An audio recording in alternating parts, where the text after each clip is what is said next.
Hello, everyone, and welcome to a brand new episode of Set Lusting Bruce, your podcast all about Bruce Springsteen, his music, and mostly his fans.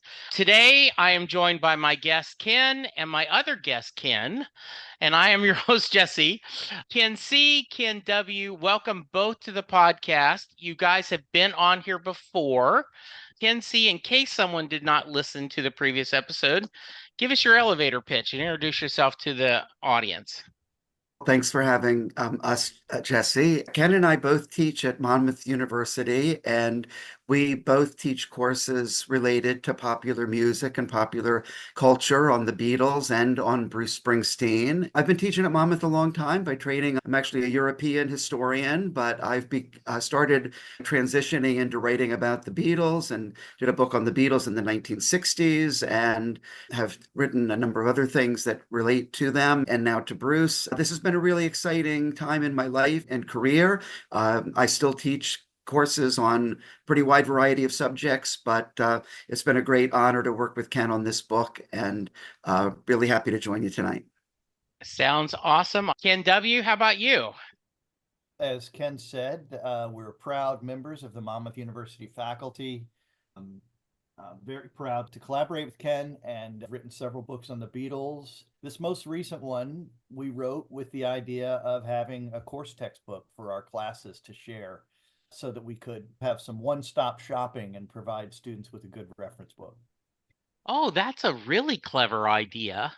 There we Jesse. go. And it built in sales.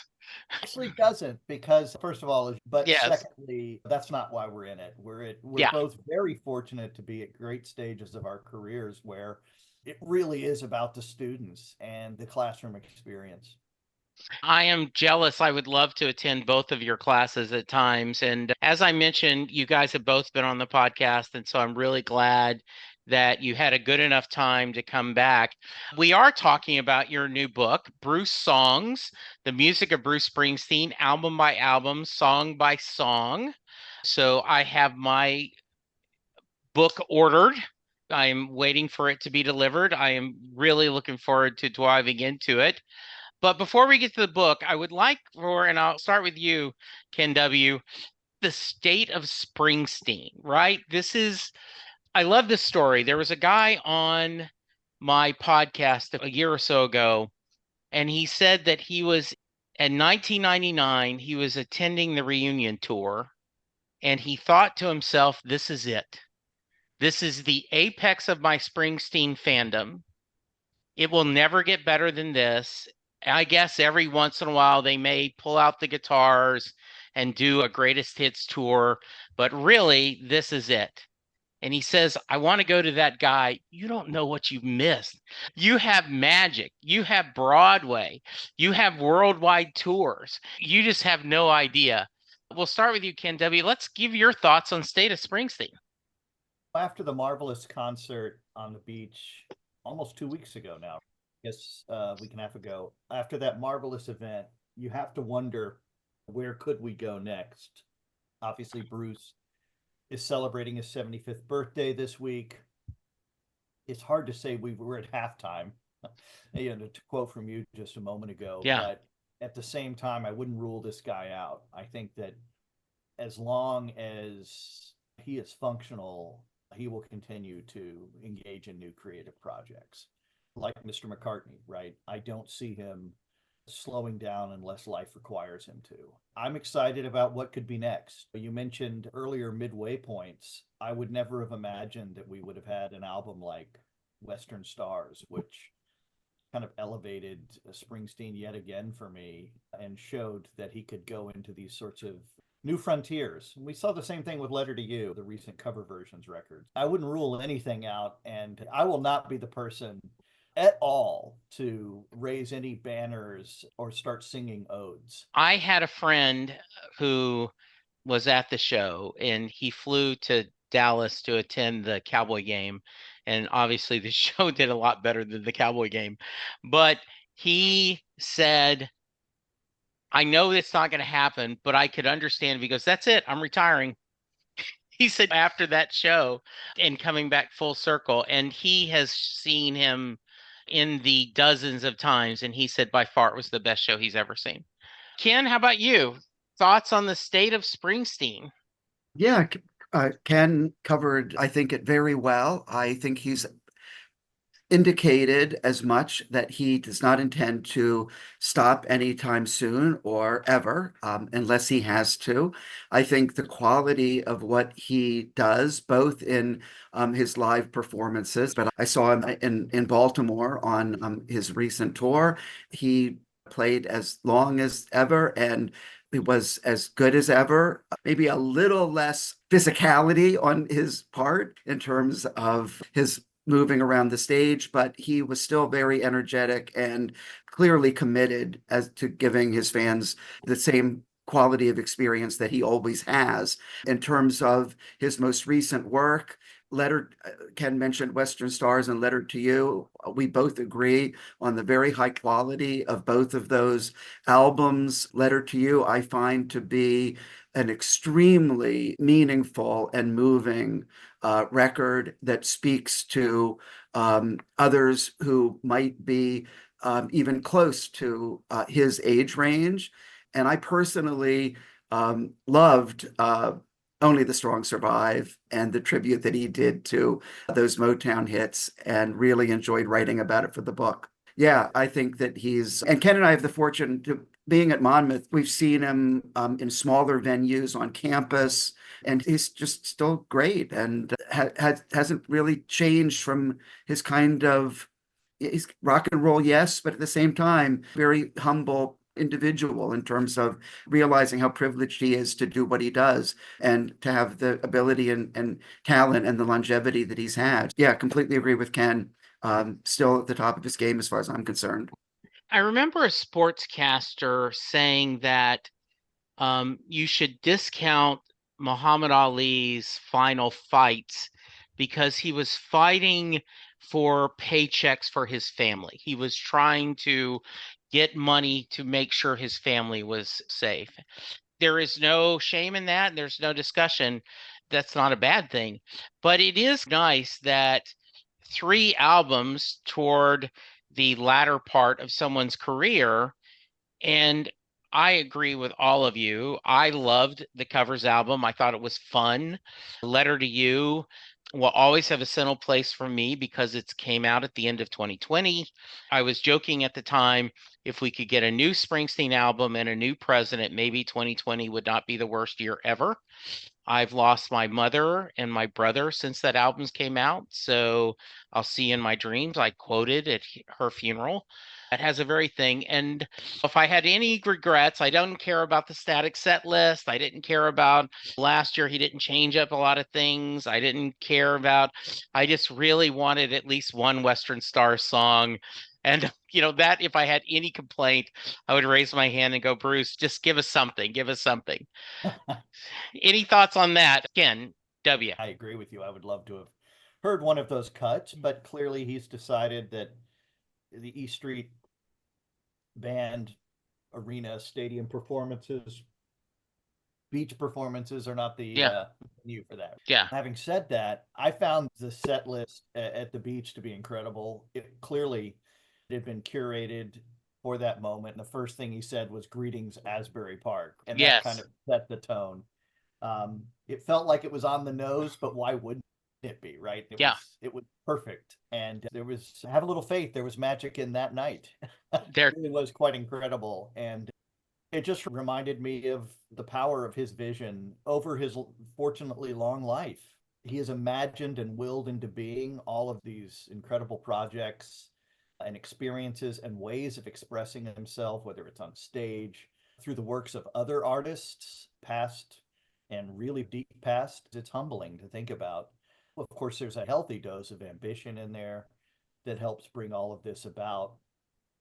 And what excites us, of course, is to be able to bring it back to the classroom. Hopefully challenge our students to start developing their own really big, maybe impossible dreams. Ken, any thoughts?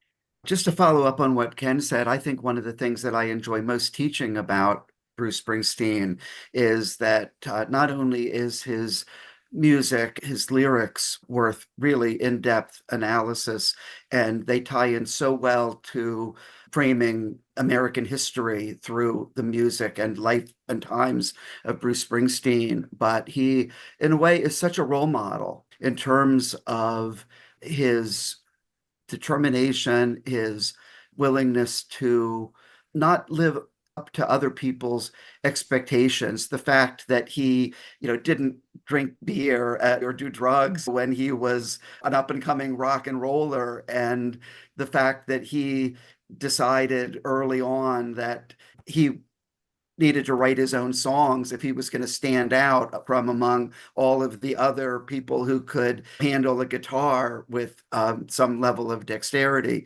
I think that the way that he is not a perfect human being, nobody is, but I think that he's about as close to a positive role model as you're going to find from somebody coming out of the field of rock and roll.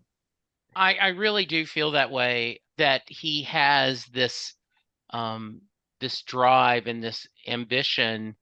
And I read a book on the mamas and the papas that John Phillips wanted success. He wanted commercial success. And I definitely think that Bruce wanted financial success, but I also think he wanted to tell a story.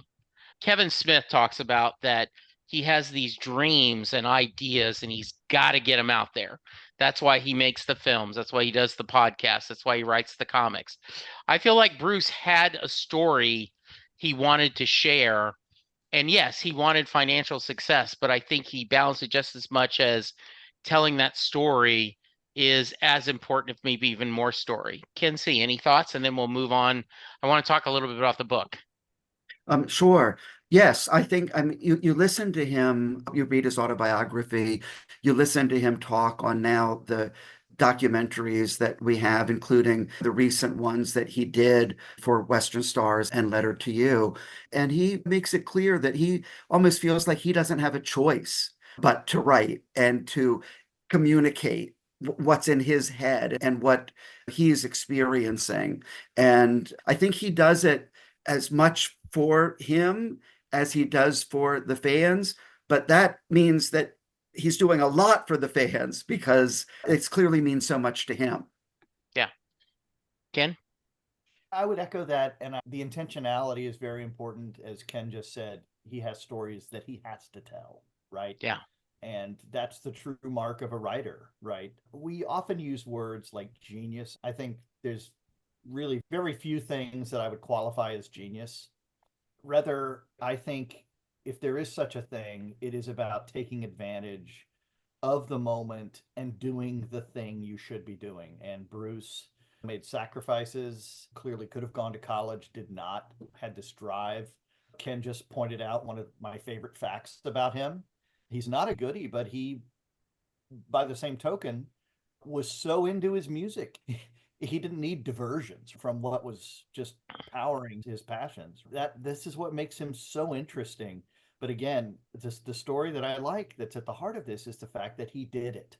That for the same thing when Ken and I teach the Beatles and why we Yeah. love the Beatles, right? For a very short time, they put aside significant differences in artistic direction and personality at a certain point because what they were doing was so much more important.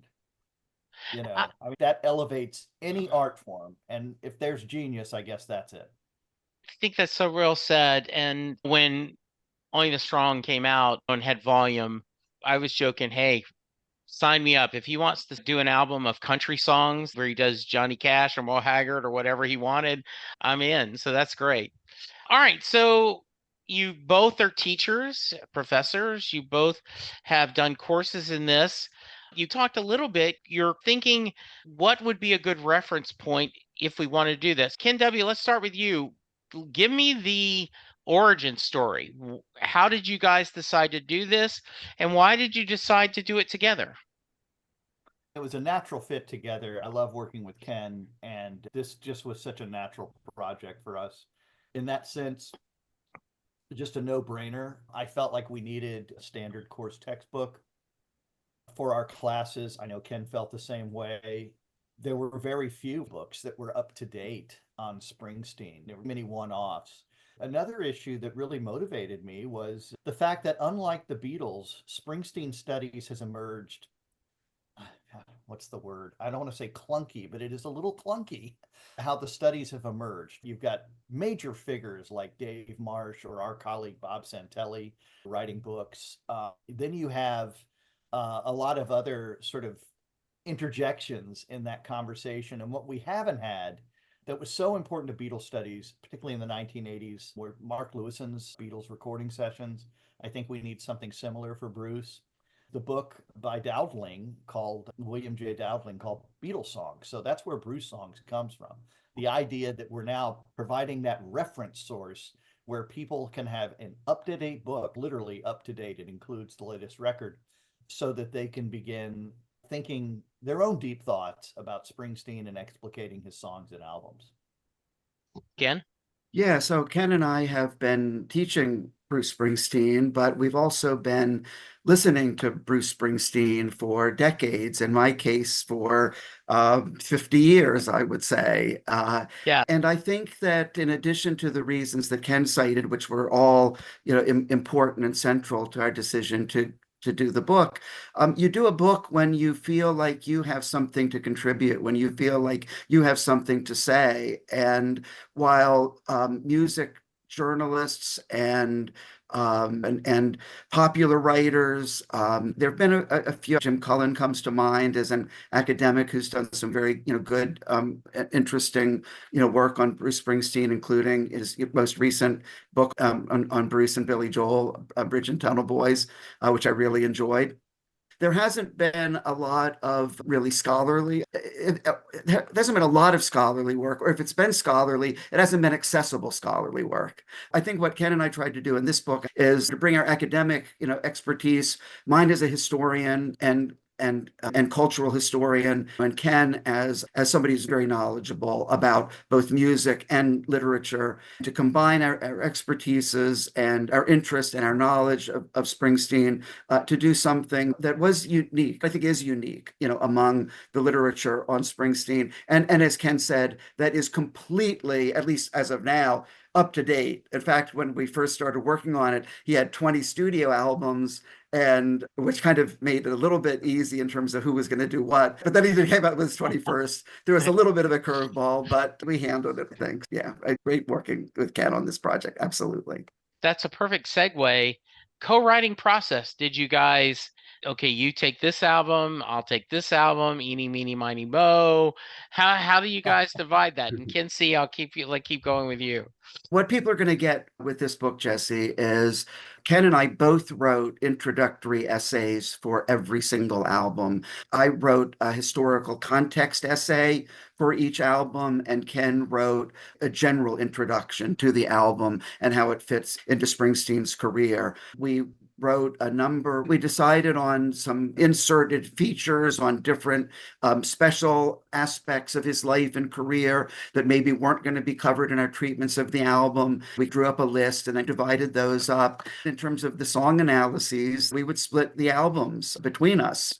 But it truly was a collaborative process. And we read each other's work as we went along. We had a great research assistant, Early Migliorisi, who helped us with a lot of the fact checking and the details that are included about each album that fans and scholars are really going to enjoy and benefit from. I myself find rereading sometimes forgetting if I wrote this or Ken wrote this, because I don't know that fans will be able to, or that readers will actually be able to distinguish. That's, I think, the goal of a book is you want to be a collaborative process, and you want people to feel that they're getting the benefit of what both people have to offer at the same time as speaking with kind of one voice. So I hope we accomplished that. I have heard that from other co-writers that it's hard to tell to say, is this my voice? Is this their voice? Yeah, I can get that. Anything surprised you, kids, see with as you're doing this, you're obviously have been teaching and studying and enjoying Bruce for years. What surprised you? And I'll ask you the same thing in a minute, Ken W.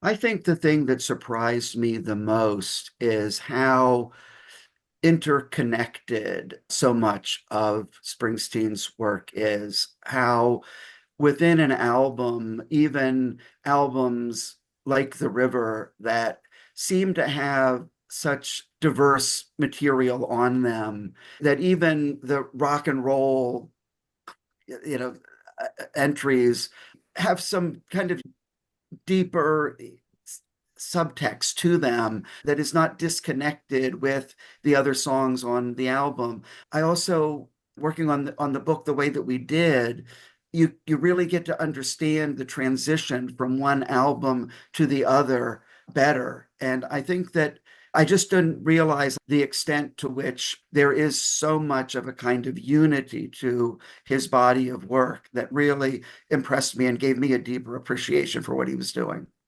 Ken?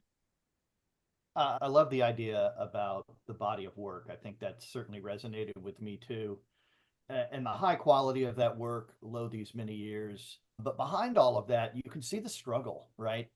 You know, with any art that is of any meaning or power, there's a struggle, whether it's the early years where he's trying just to get a contract so he can continue, right? Try to win the right to make the Born to Run album, which he does so spectacularly, or to find a way out of Nebraska into Born in the USA, or out of Born in the USA into the rest of his career after such a unexpected blockbuster like experience, right? Mm-hmm. There you can feel a struggle that exists inside of Bruce's work. The struggle that takes him right to the issue of 9/11 and how to speak to that challenge and to the challenges of 21st century America, which are nothing like the populism that he was addressing with Darkness and with The River. I've been very impressed by the struggle and how he reacts to the struggle, how he tries to write his way out of the problems.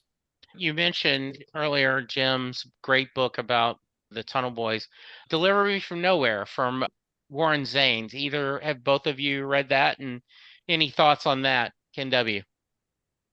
I have it. It's on my shelf. I have not read it, Kenzie. I have not. I have to Okay. be honest and admit Yeah, I've not read we that one don't yet. lie. That is, I love that.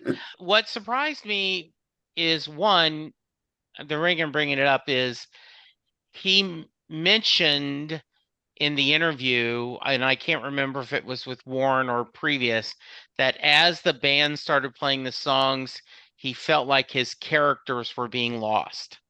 The other thing that really surprised me about the album, the book, is it almost reads like a mystery. Like, why did this person need to take a step back from doing The River, take a step back, something less popular, less mainstream, to before he had to go forward? Like, you almost had to regroup before you went forward. So yeah, when you guys a chance, I know you're gonna love it. Well, I, you know that, and that's such a great question, right? Because not only was it all of those things, and I know Ken and I will read it before we teach the Nebraska again. Who in their right mind would take that risk?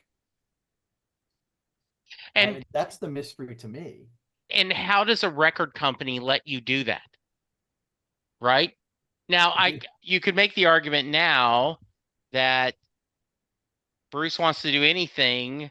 Columbia, Sony's like, sure, okay, we've invested $500 million into your catalog. We're good. But yeah, so Kinsey, is there an album whose opinion changed during this process? And I'm not going to put words in your mouth, but there are albums that fans do not have as much affection to. And the nice thing is, they're, depending on the fan, it depends on the album, right? That was my argument with the set list. Okay, what you think should be dropped out is a song I would want to keep. Is there an album, as you did this process, that you changed your opinion on, either for better or worse? That was a really good question. I can think of several. I would say there are probably several that Okay. changed somewhat, but Ken has heard me say this before, and you mentioned that there are some albums that fans don't think as highly of. And I think that Human Touch and Lucky Town deserve more attention and a closer listen, or another listen, perhaps. And maybe this book will inspire readers to want to do that, because I do think that he does some very interesting things on those albums. And if any other artist had done these albums, they would be considered among the best albums of the 1990s. But because Bruce Springsteen did them, and because he wasn't with the E Street Band, and because a lot of fans felt that he had sold out and moved to Los Angeles, and because he didn't seem to be addressing as much the needs of the times, or what the fans wanted, he had turned somewhat inward, especially starting with Tunnel of Love. I still think they are tremendously creative works whose lyrics are more interesting, and on some of the songs profound, than I think fans probably generally tend to think of them in those ways. While there are others that I would include in the conversation, those would probably be the ones that I listen to again, and in sitting down to write about them, said to myself, these are really good. This is really still really good stuff. A couple quick thoughts. Better Days is Land of Hope and Dreams, Better Days are my two favorite Springsteen songs, right? And I just feel Better Days is truly one of his best songs. Love that I song. Love it. I love the theme of it. I love the idea that the premise is that too many times we when I finish the book, then I'm going to be happy. When I get my degree, then I'm going to enjoy life. When the kid's out of diapers, that's when I'm going to live empire, versus enjoying that journey doing that. So absolutely. That He comes back to that theme with This Life, yeah. Kingdom of Days. Yeah. That is a very strong message that resonates with me as well. Absolutely. The power of the album as a means of expression really hit home with me. The idea of a collection of songs being a progression of an idea or ideas to a certain conclusion really resonated with me across several of the albums in ways I hadn't thought of. You brought up so well The Way I'll See You in My Dreams just functions, or Tunnel of Love, a record which is about sex and sexuality and dating and in the middle age, when you're approaching middle age and the challenges of life, etc. And of course, Wealth, right? Ain't Got You, right? From the beginning of the album. And yet it settles into this incredible place with Valentine's Day. Every time it gets me. I can't believe we make that journey and we end up there, and they all belong together, all those songs as sequence pieces in a story. But it just blows me away when we arrive. Same thing with Western Stars, right?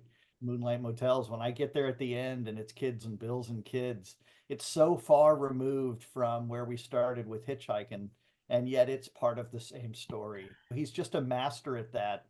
And I remind my students in class that's because he reads, right? Yeah. He will immerse himself in various kinds of texts. They could be the texts of other artists, right? Yeah. A deep dive into, I don't know, the Animals. He used to love to do that, we know. But it also could be the people's history of the United States or what have you. And he arrives out of that experience really ready to structure stories that are very impactful. They break me at the end of those two albums I just cited. I almost have to just take a breath afterwards. It's Abbey Road, right? You get to the end and you have to take a breather, and they're almost gut punches. I said that when I listened to Western Stars, it almost felt like a collection of Elmore Leonard short stories. Except not as hard-boiled or noir, Yes, right? exactly. They could happen to anybody. Right. And then the thing that does happen to everybody at the end, kids and bills and kids, yes, becomes doubly effective and penetrating. When I asked the Mary question, someone said she absolutely gets in the car. They move to California, and Moonlight Motel is him mourning Mary's death. And I was just devastated. So, oh man, I'll never listen to that the same. Really well said. So, any other thoughts, Ken C, after what Ken W shared? Very well said. Yes. I think that when you listen to an album, some of that comes through. And I remember telling people during the pandemic, if you really want to escape from that reality, put on Born to Run and listen to it from beginning to end, and it will transport you to another world and time and take you to a place that you will not be able to think about whatever might be happening out there in the world. But when you sit down to listen to an album with the lyrics in front of you because you're going to write about that album, makes you concentrate. Just Samuel Johnson's line about when a man knows he's about to be hanged, it makes him concentrate wonderfully. And when you know you've got to write about something, it makes you concentrate wonderfully. Going album by album as we did, you gained, I completely agree with Ken in terms of seeing the whole of each as a self-contained work of art. And that applies even to his cover albums. The Seeger Sessions, for example, you begin to think about why is this out? Why is this song here? Why did he choose this song? Why is this arranged this way after this? I don't know if I'm right 100% of the time, but to me, there have to be reasons, and thinking about what those might be was one of the most interesting aspects of doing the book. I can imagine that. Now, did you just do studio albums or did you do some of the live ones? So we stayed with the studio albums because there are 21 of them, right? Yeah. And I think Rutgers would have not been happy with us if we delivered much more in the way of text. I can imagine. So we really stayed with the studio albums because that's how we approach the classroom, right? We Sure. contextualize the masterworks. In a classroom setting, of course, you can't help but refer to a number of live tracks, Yeah. at different moments. Mhm. We are talking to Kenneth, and Kenneth, Bruce songs, the music of Bruce Springsteen, album by album, song by song, available everywhere where you can get books. What's next for you, Ken W? At the moment, I'm trying to finish a book called Beatles 74 about the last year of their partnership, how they make vital reconnections during that year, and really create the firmament for what we know today with Apple and the company that has served them so well. They really did a lot of the work to build it in. I'm not as deep into it as I need to be, but that's what's currently going on. All right. I'm currently working a book on the global 60s. After I did my book on the Beatles in the 1960s, I decided I wanted to do something more with that decade and expand my focus. And I've written a few chapters, and if all goes well, that should be available maybe early 2026 or something around there. So that's what I'm currently working on. Certainly not ruling out and actually hoping that Ken and I get to do another book together sometime in the not too distant future. That's nice. I did want to address, I'm going to sound like the grumpy old man. The beauty, there is a lot of beauty to online, Spotify, iMusic, whatever you want to do, but there is something about that going from track 1 all the way to track 11 on an album in that order, the way the artist wanted it. I do another podcast, John Hyatt, A to Z. We're going through every John Hyatt song in alphabetical order. And it's, Sylvan and I who do it, she's like, I think of John Hyatt as an album artist more. I'm used to listening to these songs in context of the album, and taking them away from that makes it a little bit different.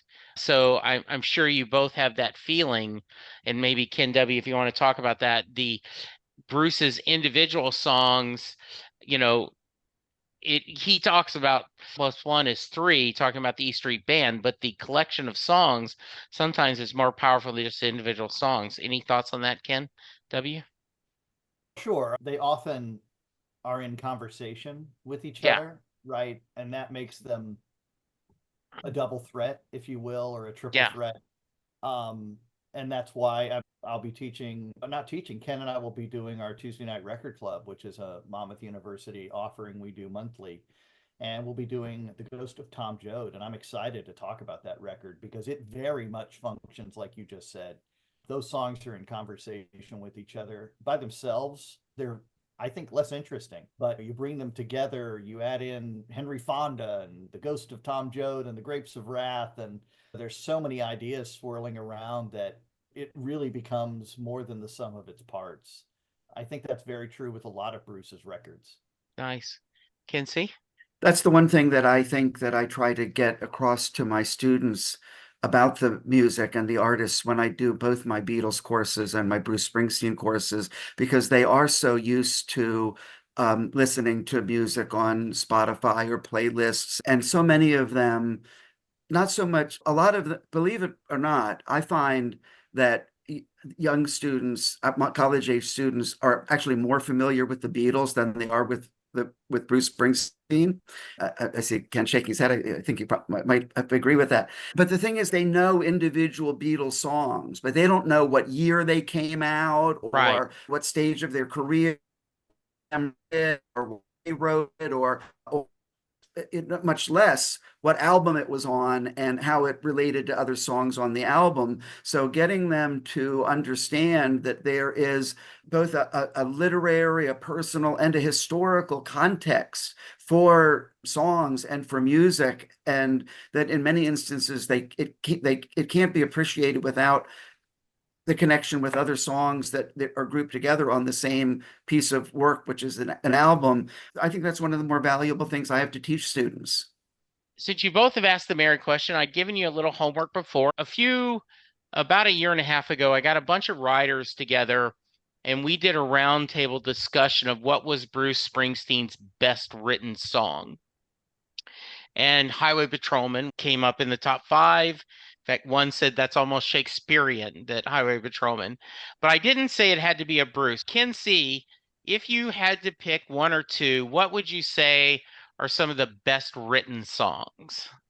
Since you gave me the choice to pick one, I'll pick two because you had asked us to think about what was the best written song by Bruce or any artist. And Yeah. so when you open it up to any artist, Yeah. that's a wide range. Yeah. I'm not going to maybe choose between them, but for You're right. Bruce, I thought about, to cheat a little bit, I thought about Jungle Land and, of Yeah. course, Thunder Road and Born to Run as all masterpieces. But I'm going to go with Racing in the Street because I just think the story that it tells and the emotions that it evokes and the way in which the music fits perfectly with the lyric. I just think that's an absolute and I think best written is different than best song or favorite Yeah. song. But to me, I would consider that to be a literary masterpiece. To me, that's his best written song. If I had to choose outside of Bruce, again, I had to go to Bob Dylan because I think he writes the best songs of anyone. I thought of some immediately. Some of my favorites are Desolation Row, Mr. Tambourine Man, Tangled Up in Blue. I'm going to Yeah. say Visions of Johanna is his best written song in terms of the match between the lyric and the music and the craft behind writing a song. I don't think you could improve on it personally. I love both of those answers. When I first heard Racing in the Street, I had discovered Brian Wilson in 1977 and had just done this deep dive into Beach Boys and Brian Wilson's music. And I told everyone Racing in the Street was a grown-up Beach Boy song, you know, which is probably an oversimplification, but in my mind, that's what it felt like. Ken W., how about you? I'm going to stay with Bruce since we're doing a Bruce show. Sure. But as far as perhaps the best pure composition, it is Jungle Land for me. The saxophone is one of the characters. It has exceedingly well written and well honed component parts, characters, the drama. It is just epic storytelling. On a given day, I could go to New York City Serenade, right? And Yeah. that could replace Jungle Land, but they have similar kind of magnificences. So there are different kinds of construction and storytelling. And the one that I spend a lot of time with right now, Ken C, it has a lot in common. I've started to realize with the B-side of I Want to Hold Your Hand, This Boy, in the way some of the structures come about. Although there's a bridge in This Boy, which kind of blows my argument. And the song I'm thinking of is Valentine's Day. I cannot get enough of that. It is a masterclass in simplicity and construction. First of all, it complements the entire album. You don't see it coming, right? It's after all of these different kinds of songs about love and power and sexuality and individuality, etc., loneliness. Suddenly it's about the birth of, a kid. Valentine's Day isn't even about Valentine's Day in a way. It's just about missing those you love, whether they're with us or not. And at the very end, the song resolves perfectly with that cascading cadence, that musical cadence at the end. It's a masterwork, and it's so exquisitely built that I get a good half hour, 40 minutes out of that in class. You gotta love that. All right, this was so much fun. Ken W., if someone wants to reach you, what's the best way? And do you have any final thoughts? Just go to my website, everything Fab4. Okay, good. Thank you so much for having us. I sure hope people enjoy the book, and they should definitely be tuning into this great program. Oh, that's very sweet. How to reach you and any final thoughts? Very easy email, campbell@monmouth.edu, and certainly welcome any communication from fans or readers. And final thoughts, I would, again, well, thank you for having us. And I think that talking about the book and doing this kind of thing with Ken, to me, is as fun as actually having done the book. Really grateful for the opportunity to do this with you, Jesse. Thank you so much. You are both very kind. Thank you. I reached out to you both and you were immediately, absolutely. And so thank you guys for spending time with me. Bruce Songs, the music of Bruce Springsteen, album by album, song by song. It is out now wherever you can find books, your local bookstore, online retailer, whatever you want. Are you guys doing any signings? We are at Thunder Road Books in Spring Lake, New Jersey, coming up really soon. Very nice. October 9th. Perfect. Very nice. Well, if you're in the area, go by and say, "Hey, I heard you on Set Listing Bruce," and that would give me a thrill. Ken, you guys are a joy. You're welcome anytime. Good luck on the classes. Like I said, I wish I was in the area so I could audit. I would be just in there enjoying it. And Tuesday Night Record Club sounds like a blast. So good for you guys. Listeners, yes. Listeners, check out the book. Go to the websites, check them out. Please, you will enjoy the time. What's not to love doing a deep dive in Bruce's music? But for now, I'm going to ask everyone to be safe, be kind, and we'll talk to you soon. Goodbye.